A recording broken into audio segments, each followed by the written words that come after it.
Hello friends, welcome to my channel. Friends, मैं अनीता और आज मैं आपको बताने वाली हूँ शेयर मार्केट में लोअर सर्किट और अपर सर्किट क्या होता है। देखो फ्रेंड्स, लोअर सर्किट और अपर सर्किट पता होना काफ़ी इंपॉर्टेंट है, इसीलिए आप वीडियो को लास्ट तक देखिए। ठीक है, देखो सबसे पहले जैसे कि आप लोगों को ये तो पता ही होगा कि जब भी हम किसी स्टॉक को बाय करते हैं तो वहाँ पे कोई ना कोई तो बेचने वाला होता है, बराबर। जैसे हम सेल करते हैं यानी कि बेचते हैं तो वहाँ पे खरीदने वाला कोई ना कोई होता है। लेकिन काफ़ी बार आप ऐसा देखते होंगे कि कभी कभी कोई जो पर्टिकुलर स्टॉक्स होते हैं वहाँ पे जब भी हम किसी शेयर को सेल करना चाहते हैं तो वहाँ पे वो सेल नहीं होते, यानी कि वहाँ पर कोई बायर अवेलेबल नहीं होता है। और जब भी हम बाय करना चाहते हैं तो वहाँ पे सेलर अवेलेबल नहीं होता है। तो ऐसा कब होता है और क्यों होता है, ठीक है, तो ये हम जानने वाले हैं। देखो क्या होता है कि कभी कभी किसी भी स्टॉक की प्राइस जो है वो बहुत ही ज़्यादा ऊपर चली ना जाए या फिर बहुत ही नीचे नहीं चली जाए, इसीलिए स्टॉक को एक सर्किट लिमिट लगाई जाती है। तो उसे ही कहा जाता है लोअर सर्किट और अपर सर्किट। ठीक है, जैसे कि अभी मान लो कि एक 100 रुपीज़ का शेयर है, अभी उसकी करंट प्राइस 100 रुपीज़ है और वहाँ से उसको 10% का अपर सर्किट है और 10% का लोअर सर्किट, यानी कि उसकी जो अपर सर्किट की लिमिट है वो है 10% की और लोअर लिमिट भी है 10% की। इसका मतलब वो 100 रुपीज़ का 100 रुपये का शेयर अगर 110 रुपये तक चला गया तो वहाँ पे उसको अपर सर्किट लगेगा और उसकी जो ट्रेडिंग है वो कुछ देर के लिए स्टॉप हो जाएगी। वो एक दिन के लिए स्टॉप होती है मोस्टली, कभी कभी सर्किट को रिवाइज किया जाता है। उसी तरह से अगर उसकी प्राइस 90 रुपीज़ तक आ गई तो उसको लोअर सर्किट लगेगा। तो ऐसा क्यों है? क्योंकि ऐसा नहीं होना चाहिए कि उसकी जो प्राइस है काफ़ी ऊपर चली जाए तो फिर वहाँ पे जो बायर्स रहेंगे उनका ज़्यादा नुकसान नहीं होना चाहिए, और अगर नीचे भी प्राइस गई तो वहाँ पर भी किसी का लॉस नहीं होना चाहिए, इसीलिए सर्किट लिमिट लगाई जाती है। ठीक है, तो अब क्या होता है, देखो तो वहाँ पे बायर और सेलर ही क्यों अवेलेबल होते हैं? तो सिंपल बात है, देखो जब 100 रुपीज़ का शेयर है वो ऊपर ऊपर प्राइस जा रही है 105 110, तो वहाँ पे जितने भी सेलर रहेंगे वो आगे की प्राइस डालते रहेंगे, बराबर है कि उनको बेचना है तो वो डालेंगे 115 118 120।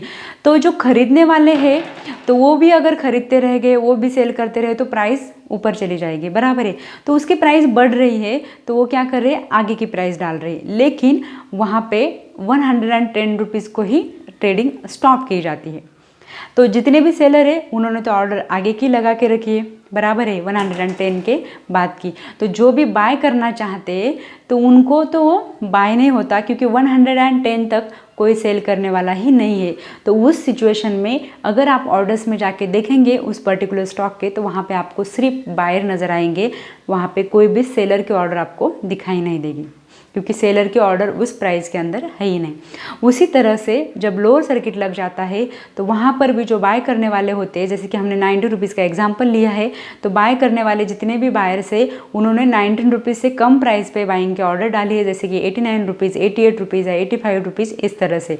और जो सेल करने वाले हैं वो जो भी सेलर्स है वो तो 90 रुपीज़ तक सेल कर रहे हैं, तो वहाँ पे उसको उसकी प्राइस और नीचे नहीं आनी चाहिए, इसीलिए वहाँ पे 90 रुपीज़ का सर्किट वहाँ पे लगाया है, सर्किट लिमिट लगाई है, ताकि 90 रुपीज़ के नीचे उसकी प्राइस नहीं आनी चाहिए, बराबर है। जो भी इन्वेस्टर्स है उनका नुकसान नहीं होना चाहिए, लॉस नहीं होना चाहिए, इसीलिए वहाँ पे सर्किट लिमिट लगाई जाती है कि एक ही दिन में एक ही स्टॉक काफ़ी ऊपर ही नहीं चला जाए और नीचे ही नहीं चला जाए। तो ये जो सर्किट लिमिट होता है वो 2% 5% 10% तक हो जाता है, अलग अलग स्टॉक का अलग अलग सर्किट लिमिट होता है।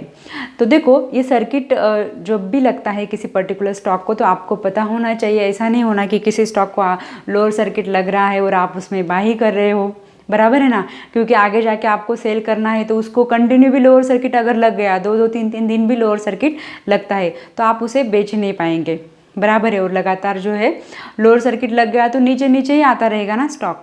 आज के लिए तो ट्रेडिंग स्टॉप हो गई, कल दोबारा से वहाँ से नीचे का 10% की लिमिट रहेगी, जैसे कि 90 रुपीज़ तक आज आ गया, लोअर सर्किट लग गया, फिर कल 90 से नीचे 10%, बराबर है, तो 9 रुपीज़ फिर से नीचे आ जाएगा। तो इस तरह से किसी किसी स्टॉक को लगातार 2-2 3-3 दिन भी लोअर सर्किट या अपर सर्किट लगता है। तो अगर आप ज़्यादा मतलब अपडेट नहीं रहते हो तो आप लोअर सर्किट और अपर सर्किट लगने वाले स्टॉक से दूर ही रहे तो अच्छा है, ठीक है। और तो और मतलब कौन से स्टॉक है कि जो लोअर सर्किट और अपर सर्किट लगता है तो वो आपको पता चली जाएगा, जैसे कि आप देखते हो, रिसर्च करते हो तो, या फिर अगर आपको एक आइडिया मैं दे सकती हूँ कि जो भी FNO के अंदर स्टॉक आते हैं फ्यूचर एंड ऑप्शन, तो उसे अपर सर्किट और लोअर सर्किट इतने आसानी से नहीं लगता है, लेकिन बाकी जो उनको बाकी जितने भी स्टॉक्स है उनको लोअर लिमिट और अपर लिमिट होती है, तो आप ये भी ध्यान में रख सकते हैं, ठीक है ना। तो इसी तरह से लोअर सर्किट और अपर सर्किट होता है। कभी कभी निफ्टी को भी लोअर सर्किट अपर सर्किट लगता है, जैसे कि आपने लॉकडाउन में देखा होगा कि लोअर सर्किट लग गया था 2020 में मार्च में, तो कुछ देर के लिए ट्रेडिंग जो है वो स्टॉप की गई थी, ठीक है ना। तो ये लोअर सर्किट और अपर सर्किट पता होना ज़रूरी है आप लोगों को, कि कुछ ऐसे स्टॉक होते हैं कि बहुत ही ज़्यादा उसमें सर्किट लगते हैं, तो वहाँ से आप थोड़ा बच के रह सकते हैं। या फिर ऐसा कुछ नहीं है, ट्रेडिंग भी काफ़ी लोग अर्निंग कर लेते हैं ऐसे स्टॉक में, लेकिन वो अपडेट होते हैं, वो देखते हैं मार्केट को, उनके पास टाइम होता है कि वहाँ पे मतलब आप कभी उनको टाइम मिला तो एग्जिट भी ले सकते हैं, लेकिन आपके पास ज़्यादा टाइम नहीं रहता है तो आप ये स्टॉक में ट्रेड नहीं करें तो अच्छा रहेगा, ठीक है। तो ये सब था लोअर सर्किट और अपर सर्किट के बारे में। आई होप आपको क्लियर हुआ होगा। फिर भी अगर आपको कुछ डाउट है तो आप मुझे कमेंट में पूछ सकते हैं। वीडियो अच्छा लगा है तो इसे ज़रूर लाइक कीजिए, शेयर कीजिए, और चैनल पर नए हैं तो चैनल को सब्सक्राइब कीजिए, और हाँ, नोटिफिकेशन बेल आइकॉन को भी क्लिक कीजिए ताकि जितने भी आने वाले वीडियोज़ है उनका आपको नोटिफिकेशन आता रहेगा। And finally, thanks for watching.